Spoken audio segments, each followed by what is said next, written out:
इस कोरोना में देश बर्बाद हो गया, मजदूर बर्बाद हो गया, किसान बर्बाद हो गया।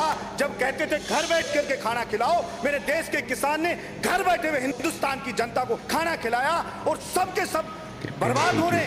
और ये अडानी अंबानी की कई गुना संपत्ति क्यों बढ़ गई, ये मेरे को समझ में ये इस बिल देख करके आया। सभापति महोदय, बचपन से ही पढ़ते भी आए और बुद्धिजीवियों से सुनते भी आए कि मेहनत का फल मीठा होता है।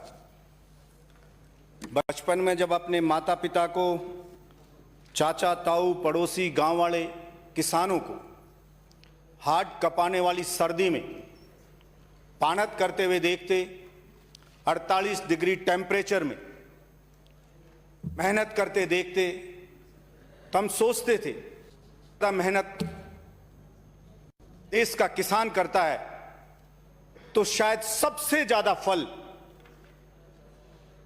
किसान को मीठा मिलता होगा। और हमारे माता पिता सबसे ज्यादा खुशहाल होंगे। धीरे धीरे बड़े हुए तो हमने अपने माता पिता को चिंता में देखा, अभाव में देखा, ग्रामवासियों को अभाव में देखा। तो हम कंफ्यूज हुए कि जब मेहनत का फल मीठा होता है तो भला इतनी मेहनत करने वाले लोग फिर भी क्यों चिंता में, क्यों अभाव में हैं, क्यों कर्जे में हैं। फिर हमने सोचा कि शायद जो नेता लोग हैं वो शायद इनके पक्ष के नहीं होंगे। थोड़े से बड़े हुए, टीवी देखने लगे, अखबार पढ़ने लगे, चुनाव के पोस्टर देखने लगे।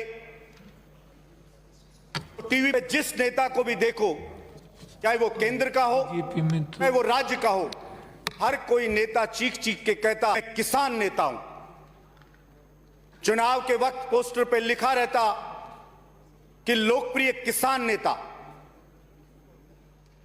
तो भी मैं कंफ्यूज होता कि जब सारे नेता किसान नेता हैं, किसान हितैषी अपने आप को बता रहे हैं, फिर भी ये किसान खून के आंसू रोता क्यों है कि ये सब घड़ियाली आंसू बहाए जाते हैं। और इस किसान, जो हिंदुस्तान का किसान मेहनतकश, ईमानदार और इनोसेंट है, उसको सिर्फ ठगने के लिए ये बातें बोली जाती हैं। बाकी जीतने के बाद चुनाव जो भी नीतियां बनती हैं वो सब उन पूंजीपतियों के लिए बनती है जो बड़ा भारी भारी चंदा पॉलिटिकल पार्टियों को देती है, नेताओं को देते हैं। वो बैठ करके नीति बनाते हैं। अभी जो केंद्र में 3 कृषक बिल आए, तो सभापति महोदय, मैंने तीनों बिलों को पढ़ा।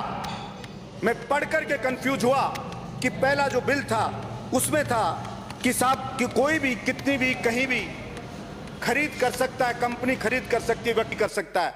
तो मैंने देखा ये तो कानून पहले से भी है। कृषि विपणन बोर्ड का डायरेक्टर है, उससे कोई भी कंपनी, कोई भी व्यापारी लाइसेंस लेके खरीद कर सकता है। फिर इस बिल की कहां से आवश्यकता होगी। तो थोड़ी गहराई में गया तो समझ में आई कि उसमें एक लिमिट थी कि मिनिमम आपको बताना पड़ेगा कि इतना तो आपको खरीदना ही पड़ेगा। उस लिमिट को हटा दिया गया। फिर मैंने दूसरा बिल देखा कि कॉन्ट्रैक्ट पे खेती, तो कॉन्ट्रैक्ट पे खेती तो पहले से ही हो रही है। फिर नया क्यों ये बिल लेकर के आए, तो फिर उसकी गहराई में गया तो समझ में आया कि कॉन्ट्रैक्ट की जो खेती करने के लिए जो होती थी, उसमें जो किसान संगठन थे, किसानों की मांग पे ये चीज हो गई थी कि भाई इसके अंदर सजा का प्रावधान होगा। उसमें अगर कॉन्ट्रैक्ट तोड़ता है कोई कंपनी या व्यापारी, उसके खिलाफ एक्शन होगा। तो उस चीज को हटाने के लिए ये बिल लाया गया।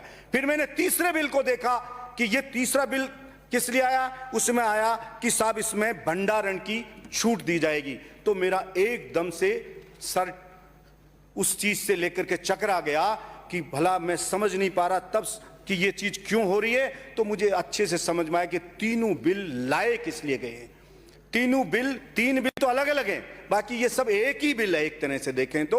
और ये मैं अच्छे से समझ गया, मुझे समझ आ गया कि इस कोरोना में देश बर्बाद हो गया, मजदूर बर्बाद हो गया, किसान बर्बाद हो गया। जब कहते थे घर बैठ करके खाना खिलाओ, मेरे देश के किसान ने घर बैठे हुए हिंदुस्तान की जनता को खाना खिलाया और सबके सब बर्बाद हो रहे हैं और ये अडानी अंबानी की कई गुना संपत्ति क्यों बढ़ गई, ये मेरे को समझ में ये इस बिल देख करके आया कि ये इसलिए हो।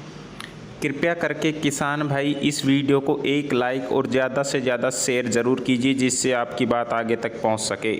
दोस्तों, देश के हर किसान पर 1 लाख रुपए का कर्ज है, एमएसपी लाभ का सिर्फ 6%। कितना मुश्किल है देश में किसान को किसान बने रखना। दोस्तों, देश के अन्नदाता और देश की रीढ़ की हड्डी होने के नाते किसान को सरकार यानी कुछ ऐसा तोहफा दे जिससे उसके ऊपर कर्ज चढ़े नहीं। किसानों का कहना है कि सरकार से हम कर्ज लेते हैं, बैंकों से हम लोन लेते हैं, आखिर सरकार कोई ऐसी योजना लेके आए, ऐसा कोई सिस्टम तैयार करे कि किसानों को कर्ज लेना ही ना पड़े। किसानों का ये भी कहना है कि आखिर किसान इसके लिए मजबूर क्यों है।